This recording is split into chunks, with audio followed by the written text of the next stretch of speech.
अमेरिकी सैनिकांना ड्रोन बोटमुळे जीवदान.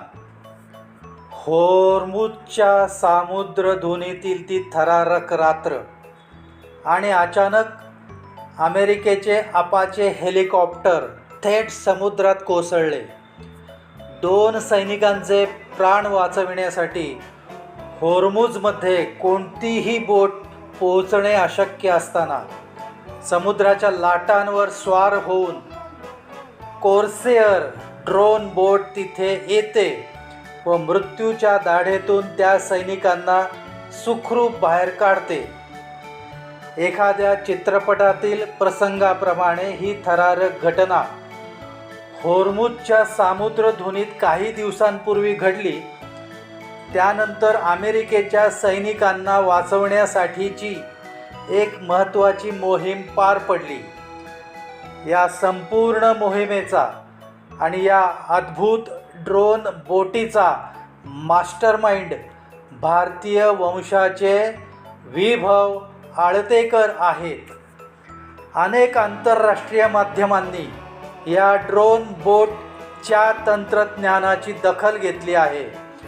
अमेरिकन सशस्त्र दलाच्या इतिहासात मानवरहित नौकेद्वारे राबवण्यात आलेली ही पहिलीच यशस्वी बचाव मोहीम ठरली आहे. या ऐतिहासिक मोहिमेचे माहिती देताना सेंट्रल कमांडचे प्रवक्ते कॅप्टन टिम हॉकिन्स यांनी संपूर्ण घटनाक्रम विशदपणे कथन केला. रिमोट कंट्रोलच्या सहाय्याने अत्यंत अचूकतेने चालवण्यात आलेल्या स्वयंचलित नौकेने संरक्षण क्षेत्रात एका नव्या युगाची सुरुवात केली असल्याचे ते म्हणाले. कोण आहेत हे आळतेकर?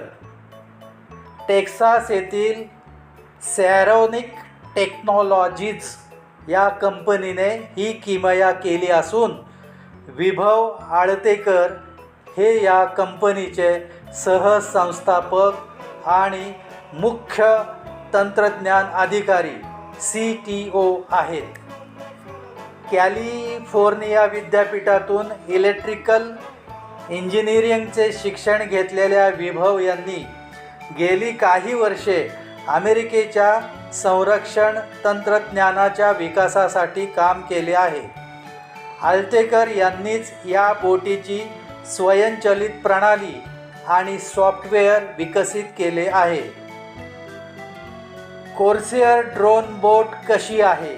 लांबी 24 फूट, समुद्राच्या धोकादायक लाटांवर सहज नियंत्रण ठेवणारी, इंजिन डिझेलवर चालणारी पूर्णपणे स्वयंचलित यंत्रणा, वेग ताशी 35 नॉटिकल मैल, क्षमता तब्बल 1000 पाऊंड वजन वाहून नेण्याची ताकद.